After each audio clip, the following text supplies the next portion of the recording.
أعوذ بالله السميع العليم من الشيطان الرجيم من همزه ونفخه ونفسه نحمده ونصلي على رسوله الكريم رب اشرح لي صدري ويسر لي أمري واحلل عقدة من لساني يفقهوا قولي رب يسر ولا تعسر وتمم بالخير وبك نستعين.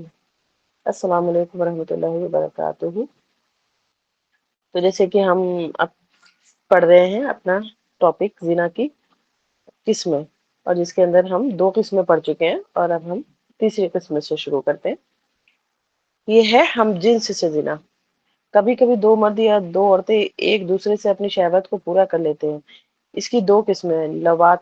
لواطت کے معنی ایک مرد دوسرے مرد کے خانے کے سراغ سے اپنے عضو داخل کر کے اپنی گندی عادت انگیاں کر کے وہ اپنی شہوت کو پورا کرتے ہیں. یا گندی عادت حضرت ہود علیہ السلام کی قوم سے شروع ہوئی، اس لیے اس کا نام لواطت رکھا گیا. اس کا تذکرہ قرآن مجید میں بھی ہے کہ اللہ تعالیٰ نے کیسے قوم لوط کے بارے میں فرمایا. یہ اس کا مفہوم ہے، کیا تم مردوں کے پاس آتے ہو جہاں والوں اور چھوڑتے ہو جو تمہارے رب نے بیویاں بنائی ہیں، بلکہ تم حد سے گزرنے والی قوم ہو. اللہ رب العزت نے مرد کی شہوت کو پورا کرنے کے لیے عورت کو بنایا ہے. اگر کوئی شخص عورت کے بجائے مرد سے شہوت پوری کرے تو وہ اس کی گندی ذہنیت کی دلیل ہے. ایسا آدمی فطرت انسانی کے خلاف کام کرتا ہے. اس کی بصیرت چھن گئی اور عقل سے خالی ہو چکا ہے. اس کی مثال اس شخص کی طرح ہے جو بہترین تیار شدہ بھنے ہوئے گوشت کو کھانے کے بجائے سڑا بدبودار گوشت کھانے کی خواہش کرے. قوم لوط سے پہلے یہ عمل تاریخ انسانی میں کبھی نہیں کیا گیا. ارشاد باری تعالیٰ ہے، سورہ الاعراف کی آیت ہے 80، جس کا مفہوم ہے کیا تم بے حیائی کے کام کو کرتے ہو جو کہ پہلے دنیا میں کسی نے نہیں کیے. انسان کو تو اللہ تعالیٰ نے عقل کے نور سے نوازا ہے. عجیب بات تو یہ ہے کہ جانور بھی لوطی عمل نہیں کرتے، مگر قوم لوط اس برے عمل کو شروع نہ کرتی تو شاید انسان اس گناہ سے بچے ہوئے ہوتے. عبد المالک بن مروان کا قول ہے، اس کا مفہوم ہے، اگر اللہ تعالیٰ نے قوم لوط کا ذکر قرآن پاک میں نہ کیا ہوتا میں خیال نہ کرتا کہ کسی نے اس فعل کو کیا ہوگا. لواطت کرنے پر عذاب. اللہ تعالیٰ نے اس قوم پر لواطت کے گناہ 5 طرح سے عذاب دیا تاکہ لوگ اس سے عبرت حاصل کریں. اس کی پہلی جو 5 طریقے گناہ کے بتائے ہیں اللہ تعالیٰ نے کہ اس کا جو عذاب ملے گا. پہلی ہے ہلاکت. پوری قوم لوط کو ہلاک کر دیا گیا سوائے چند مومنین کے. اس سے معلوم ہوا کہ لوطی عمل کرنے والے کو خلاف فطرت کام کرنے کی وجہ سے زندہ رہنے کا کوئی حق نہیں. اس کے زندہ رہنے سے اس کا مر جانا بہتر ہے. نہ رہے گا باس نہ بجے کی بانسری. نمبر 2، بستی کا الٹنا. قوم لوط کی بستی کو ان پر الٹ دیا گیا. ابن قیم رحمۃ اللہ علیہ فرماتے ہیں، اور ان کے گھروں کو جڑوں سے اکھاڑ کر آسمان کی طرف اتنا اونچا اٹھایا کہ فرشتوں نے کتوں کے بھونکنے اور گدھوں کے ہینگنے کی آواز سنی. یعنی اتنا اوپر جا کر کے آسمان پہ جو فرشتے تھے انہوں نے یہ آوازیں سنی. اور تیسرا ہے پتھروں کی بارش. قوم لوط پر پتھروں کی بارش کی گئی. لسان العرب نے سجل کے لفظ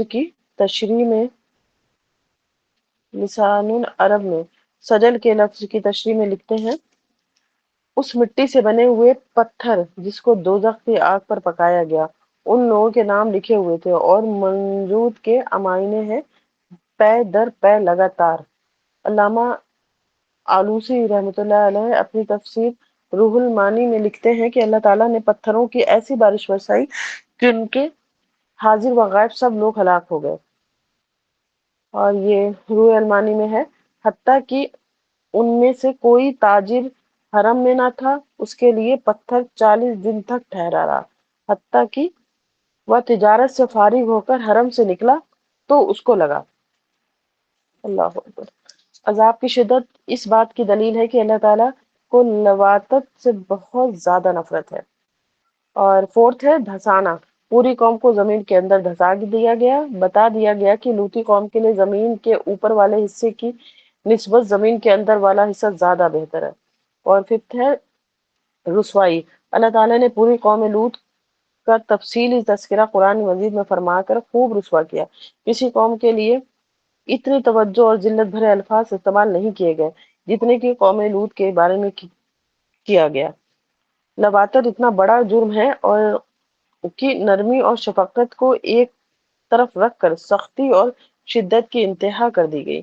اس قدر عبرتناک عذاب اس لیے دیا گیا تاکہ دوسرے لوگ کانوں کو ہاتھ لگائیں اور اس گناہ کے بارے میں دل و دماغ سے خیال بھی نکال دیں۔ زنا اور لواطت ایک دوسرے سے جائزہ۔ زنا اور لواطت کو انہوں نے ڈفرنس بتایا یہاں پر۔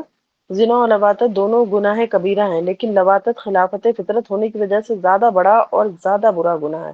تفصیل اس طرح ہے: زنا مرد اور عورت مل کر زنا کرتے ہیں، جبکہ لواطت دو مرد آپس میں مل کر کرتے ہیں۔ زنا اگرچہ گناہ ہے مگر مرد اور عورت کے ملاپ کا فطرتی تقاضا ہے، اور لواطت فطرت انسانی کے خلاف ہے، لہذا زیادہ برا کام ہے۔ زانی اپنا منی ایسی جگہ ڈالتا ہے جہاں سے نسل انسانی آگے بڑھتی ہے، اور لوطی اپنے منی اس جگہ ڈالتا ہے کہ بیج ضائع ہونے کے سوا اور کوئی چارہ نہیں۔ زنا کے لیے قرآن مجید میں فاحشہ کا لفظ استعمال کیا گیا جو کہ نکرہ ہے۔ اس کا مطلب یہ ہوا کہ زنا بھی گناہوں میں سے ایک گناہ ہے۔ ارشاد باری تعالیٰ ہے: إِنَّ كَانَ فَاحِشَةً وَسَاءَ سَبِيلًا۔ اور لواطت کے لیے قرآن مجید میں الفاحشہ کا لفظ استعمال کیا گیا جو کہ معرفہ ہے۔ اس کا مطلب یہ ہوا کہ ایسا گناہ کہ اس جیسا گناہ پہلے کبھی نہیں ہوا۔ ارشاد باری تعالیٰ ہے، یہاں پر قرآن کی آیا منشن ہے،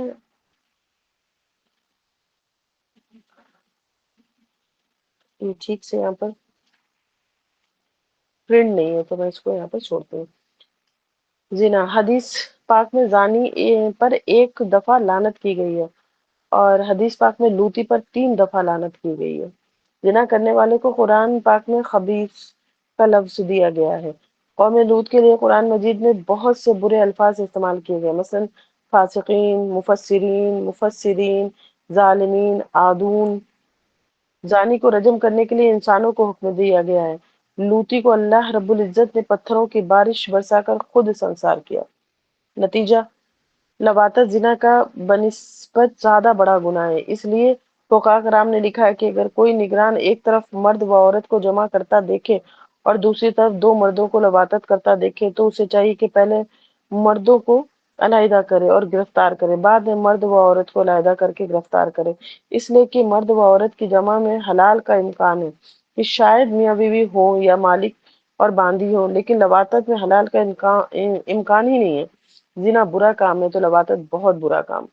لواطت اسلام کی نظر میں، دین اسلام میں لواطت کو انتہائی ناپسندیدہ اور برا کام سمجھا ہے۔ لوطی کے لیے بڑی سزائیں متعین کی گئی ہیں۔ نبی کریم صلی اللہ علیہ وسلم نے ارشاد فرمایا، ترمذی کی حدیث ہے جس کا مفہوم ہے، اللہ تعالیٰ ایسے مرد کی طرف دیکھیں گے ہی نہیں جو مرد یا عورت کی دبر کی طرف سے آئے۔ لواطت کے گھنونے پن کا اندازہ اس سے لگایا جا سکتا ہے کہ اللہ رب العزت لوطی کی شخص دیکھنا بھی پسند نہیں فرماتے۔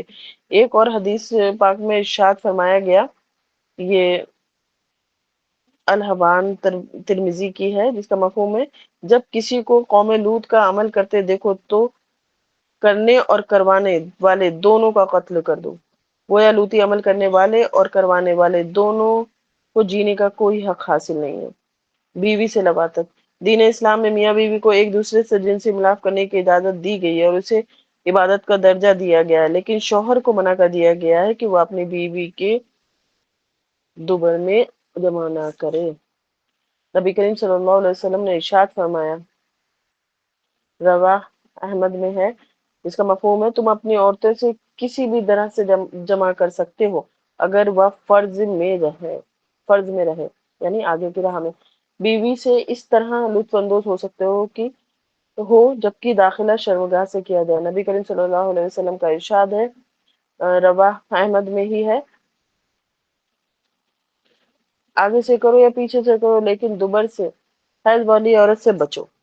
معلوم ہوا کہ خاوند بیوی کے سامنے رخ سے جمع کرنا، پشت سے جمع کرنا مگر اس جگہ سے جمع کرنا اور حیض کی حالت میں جمع کرنا صاف منع ہے۔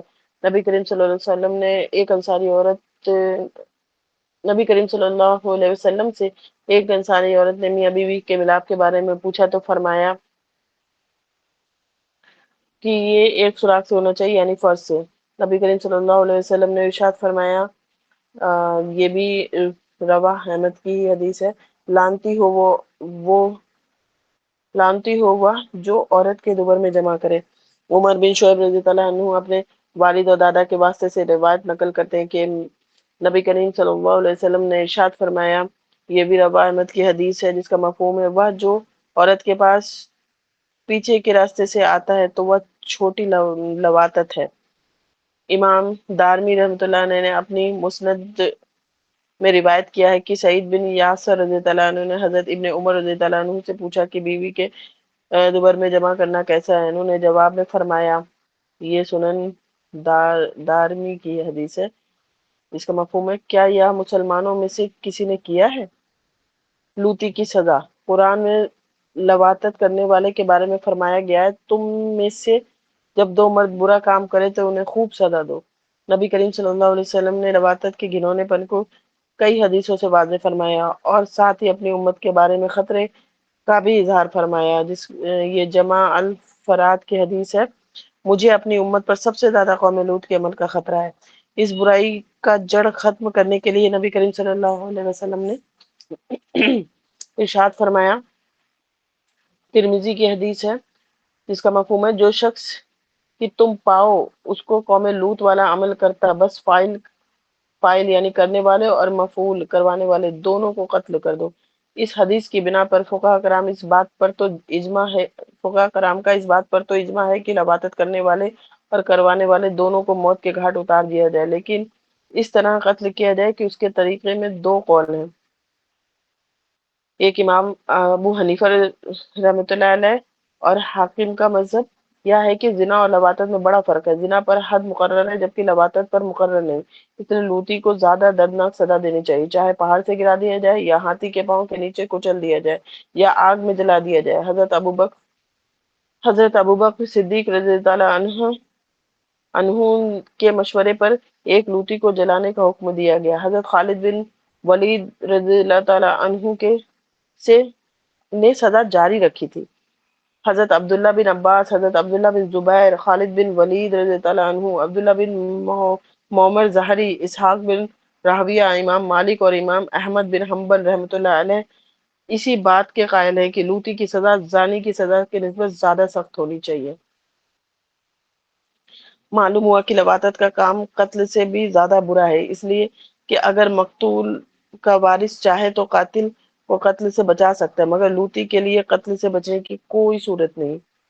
شریعت محمدیہ کا حسن و جمال۔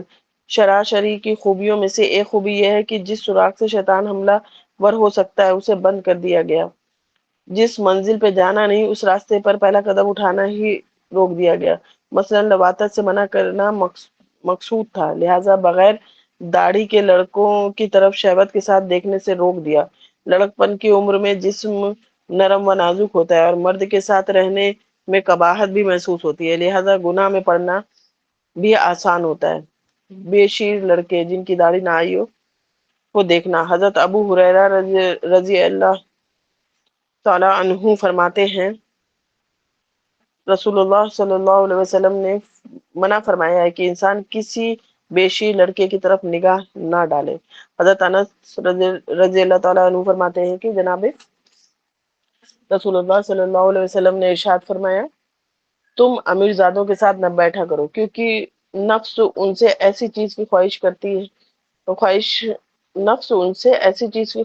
ہے جس کی خوبصورت لونڈیوں سے بھی نہیں کرتی۔ حضرت سفیان ثوری رحمۃ اللہ عنہ فرماتے ہیں، عورت کے ساتھ ایک شیطان دکھائی دیتا ہے مگر لڑکے کے ساتھ 10 سے زیادہ شیطان نظر آتے ہیں۔ حافظ ابن حجر رحمۃ اللہ علیہ اس کے بارے میں لکھتے ہیں، مالدار لوگوں کے لڑکوں کے ساتھ اٹھنے بیٹھنے سے پرہیز کرنا چاہیے، یہ اپنی شکل و صورت اور لباس اور پوشاک سے سراپا فتنہ ہوتے ہیں، ایسا فتنہ کہ کبھی کبھی عورتوں سے بڑھ کر فتنہ ثابت ہوتے ہیں۔ اور علامہ شامی رحمۃ اللہ علیہ رد مختار میں لکھتے ہیں، جنسی میلان کا خطرہ ہو تو عورت اور بیشی لڑکے کے چہرے پر نظر ڈالنا حرام ہے۔ بعض علماء نے لکھا ہے کہ اگر لڑکا خوبصورت ہو تو عورت کے حکم میں ہے، گویا سر سے پاؤں تک اس کا جسم چھپانے کے قابل ہے۔ محدث ابن اتقان رحمۃ اللہ علیہ فرماتے ہیں، ابن اتقان رحمۃ اللہ فرماتے ہیں کہ جس لڑکے کی داڑھی نہیں نکلی، لطف اندوز ہونے اور خوبصورتی سے لذت پانے کی نظر سے دیکھنا حرام ہے۔ اگر لذت مقصد نہ ہو تو دیکھنے والا فتنے سے امن میں ہو تو جائز ہے۔ شہوت کی تصویر علامہ شامی رحمۃ اللہ علیہ نے بہت اچھے انداز میں کی ہے۔ دل کا میلان کا نام شہوت ہے۔ حضرت ابو سہل رضی اللہ تعالیٰ عنہ فرماتے ہیں کہ عنقریب اس اس امت میں ایک قوم ہوگی جن کو لونڈے باز کہا جائے گا۔ ان کی 3 قسمیں ہیں۔ نمبر 1، ایک قسم صرف حسین لڑکوں کو دیکھنے والی۔ نمبر 2، ان کی ملاقات کا مسافہ کرے گی۔ تیسری، ان میں بد فعلی یعنی برا کام کرے گی۔ بے شیر کے بارے میں اکابر کے طرز عمل۔ حضرت امام مالک رحمۃ اللہ علیہ حدیث سننے کے لیے بغیر داڑھی والے لڑکے کو اپنی مسجد میں بیٹھنے سے منع فرماتے تھے۔ ایک بار ہشام بن عمار جو اس وقت بے شیر تھے، لوگوں کے مجمع میں چھپ کر بیٹھ گئے اور امام مالک رحمۃ اللہ علیہ سے 16 حدیث سن لی۔ امام مالک رحمۃ اللہ علیہ کو جب اس کی خبر ہوئی تو انہوں نے انہیں بلایا اور 16 درے مارے۔ حضرت امام ابو حنیفہ رحمۃ اللہ علیہ کی خدمت میں جب امام ابو یوسف رحمۃ اللہ علیہ درس حدیث سننے کے لیے پہلی بار تشریف لائے تو ابھی بے شیر تھے۔ امام اعظم رحمۃ اللہ علیہ نے ان سے کہا کہ آپ میرے سامنے نہیں، پشت کی طرف بیٹھ کر درس حدیث سنا کریں۔ چنانچہ کئی برس تک وہ پشت کی جانب بیٹھ کر درس حدیث سنتے رہے۔ حضرت امام ابو حنیفہ رحمۃ اللہ علیہ کی احتیاط کا علم یہ تھا کہ اس عرصے میں ایک بار بھی ان کی طرف نگاہ اٹھا کر نہیں دیکھا، یہاں تک کہ ایک بار ابو یوسف رحمۃ اللہ علیہ کوئی حدیث مبارکہ سن رہے تھے کہ ان کا سایہ دیوار پر پڑ رہا تھا۔ اس کے سائے کو دیکھ کر امام اعظم رحمۃ اللہ علیہ کو اندازہ ہوا کہ اب ان کی داڑھی آ چکی ہے، پھر ان کو سامنے بیٹھنے کی اجازت دی۔ سبحان اللہ، اس معاملے میں اکابر اتنی احتیاط کیا کرتے تھے۔ حضرت امام احمد بن حنبل رحمۃ اللہ علیہ کی خدمت میں ایک آدمی حاضر ہوا، اس کے ساتھ ایک لڑکا تھا۔ آپ نے پوچھا یہ کون ہے؟ اس نے کہا میرا بھانجا ہے۔ فرمایا اسے دوبارہ ہمارے پاس نہ لانا اور خود اسے لے کر بازار کے چکر نہ لگانا، ایسا نہ ہو کہ کسی کو تمہارے بارے میں برا گمان کرنے کا موقع مل جائے۔ اور حضرت شیخ فاتح موصلی رحمۃ اللہ علیہ فرماتے ہیں کہ میں نے ایسے 30 مسائل کے پاس رہا ہوں جو ابدال کے درجے کے تھے۔ ان سب نے مجھے نصیحت فرمائی کہ تم بے شیر لڑکوں کی صحبت سے بچے رہنا۔ اور اسی طرح حضرت امام یحییٰ بن معین رحمۃ اللہ علیہ نے ایک شاگرد محمد بن حسین رحمۃ اللہ علیہ سے 40 سال تک آسمان کی طرف نگاہ نہیں اٹھائی۔ حضرت محمد بن ابی قاسم رحمۃ اللہ علیہ فرماتے ہیں کہ ہم ان کی خدمت میں حاضر ہوئے، ہمارے ساتھ ایک نوعمر لڑکا تھا جو ان کے سامنے بیٹھ گیا۔ آپ نے اس سے فرمایا کہ تم میرے سامنے سے اٹھ جاؤ اور میری پشت کی طرف بیٹھو۔ 2 مردوں کا ایک بستر پر لیٹنا، اسی احتیاط کی وجہ سے 2 مردوں کا ایک چادر میں لیٹنا منع ہے۔ ارشاد نبوی ہے، یہ مسلم اور مشکات کی حدیث ہے، جس کا مفہوم ہے ایک مرد دوسرے مرد کے ساتھ ایک کپڑے میں نہ لیٹے۔ اور اسی طرح تفسیر ابن کثیر میں ہے 2 مردوں کا اکٹھا سونا جائز نہیں، اگرچہ دونوں بستر کے کنارے کنارے ہی کیوں نہ لیٹے ہوں۔ اس لیے بچے 10 سال کی عمر کے ہو جائیں تو ارشاد باری تعالیٰ ہے، ارشاد نبوی ہے صلی اللہ علیہ وسلم کے مطابق ان کے بستر الگ کر دو۔ لواطت کے نقصان، عقل و نقل کی روشنی میں لواطت کے نقصان کی تفصیل اس طرح ہے۔ عورت سے نفرت، لوطی شخص کیونکہ خلاف فطرت عمل کر کے خوش ہوتا ہے، اس لیے وہ اکیلے سلیم اور فطرت سلیم سے کورا ہوتا ہے، اسے عورت کے بجائے لڑکوں میں زیادہ رغبت ہوتی ہے۔ لواطت کی کثرت، کبھی کبھی مرد اپنی بیوی سے جمع کے قابل بھی نہیں رہتا، اس لیے گھر اجڑتے ہیں۔ لوطی کی بیوی نہ تو طلاق شدہ کہی جا سکتی اور نہ ہی شادی شدہ، اس کے دل کو سکون کیسے نصیب ہو، جبکہ خاوند کو بیوی میں کشش ہی محسوس نہیں ہوتی۔ ایسے حالات میں بیوی کو گھر میں رہنا زندہ درغور کرنے جیسا ہے۔ اور نسل کشی کا گناہ، لوطی آدمی اپنے لطف نطفے کو ایسی جگہ ڈالتا ہے جہاں نسل بڑھانا ممکن ہی نہیں ہو سکتا۔ لہذا لوطی اللہ رب العزت کی دی ہوئی امانت میں خیانت کرتا ہے۔ لواطت کے گناہ کے ساتھ ساتھ اس کو نسل انسانی ضائع کرنے کا بھی گناہ ہوتا ہے۔ جنسی تسکین سے محرومی۔ اللہ رب العزت نے عورت کی شرمگاہ کو مرد کی شہوت کو پورا کرنے کے لیے کامل ٹھکانہ بنایا ہے۔ جب کوئی مرد اپنی بیوی سے جمع کرتا ہے تو عورت کے مرد کا نطفہ عورت کے شکم میں ہوتا ہے۔ جب مرد کے عضو خاص میں سے کوئی میں بھی عورت کے جسم میں ایسی ربوتت جذب ہوتی ہے تو مرد کو جنسی طور پر تسلی اور تسکین ملتی ہے۔ اس لیے عورت سے کئی مرتبہ جمع کرنے سے بھی اس کو کمزوری محسوس نہیں ہوتی۔ غیر طریقے سے اپنی شہوت پوری کرنے سے اس تو اسے کمزوری محسوس ہوتی ہے۔ یوں سمجھے کہ عورت مرد کی غذا ہے۔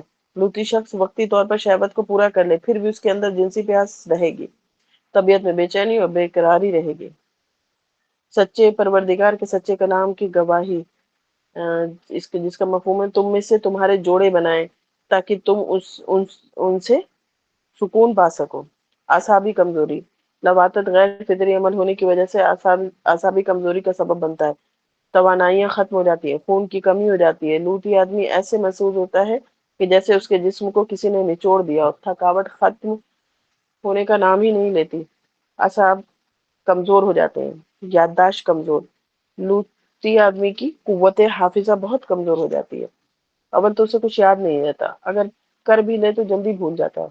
لواطت کرنے والے نوجوان طالب علم اگر محنت کوشش سے سبق یاد بھی کر لیں تو سناتے وقت یا لکھتے وقت بھول جاتے ہیں۔ چہرہ بے نور ہو جاتا ہے۔ عضو خاص میں خرابی آ جاتی ہے۔ لا علاج پریشانیاں آ جاتی ہیں۔ لوطی شخص کے اندر لڑکوں یا مردوں کو دیکھ کر شہوت بیدار ہو جاتی ہے، جبکہ زانی شخص میں عورت کو دیکھ کر شہوت بھڑکتی ہے۔ زانی کے لیے عورت کا پردہ کرنا اور دور رہنا آسان ہے، مگر لوطی کے لیے مردوں سے دور رہنا مشکل کام ہے۔ لہذا لوطی کی پریشانی لا علاج ہے۔ جہاں بھی جائے بیٹھنا اٹھنا رہنا سہنا مردوں کے ساتھ ہوتا ہے۔ یہاں تک کہ نماز پڑھنے مسجد میں جائے تو لوگوں کے دل خشیت الہی سے لبریز ہوتے ہیں، جبکہ لوطی کی نظر کسی مرد پر پڑنے سے اس کا دل شہوت سے لبریز ہو جاتا ہے۔ نماز باجماعت کے وقت اگلی صف میں مرد کو رکوع سجدہ کرتا دیکھ آرزو خاص میں تناؤ آ جاتا ہے۔ علامہ اقبال رحمۃ اللہ علیہ نے یہی کہا ہے، میں سر بس سجدہ ہوا کبھی تو زمیں سے آنے لگی صدا، تیرا دل تو صنم آشنا تجھے کیا ملے گا نماز میں۔ حیوان سے بھی برا۔ لوطی شخص ایک ایسا عمل کرتا ہے کہ جو حیوان بھی نہیں کرتے، لہذا یہ حیوان سے بھی بدتر ہوتا ہے۔ لا علاج بیماری، لا علاج نشاست۔ لواطت ایسی گندی کی بیماری ہے جسے لوطی دائمی طور پر نجس ہو جاتا ہے۔ محدث ابن عبد الدنیا رحمۃ اللہ علیہ نے مجاہد رحمۃ اللہ علیہ سے نقل کیا ہے، جو کوئی یہ عمل کرے وہ اگرچہ آسمان سے زمین کے ہر قطرے سے غسل کر لے پھر بھی ہمیشہ کے لیے نجس رہے گا۔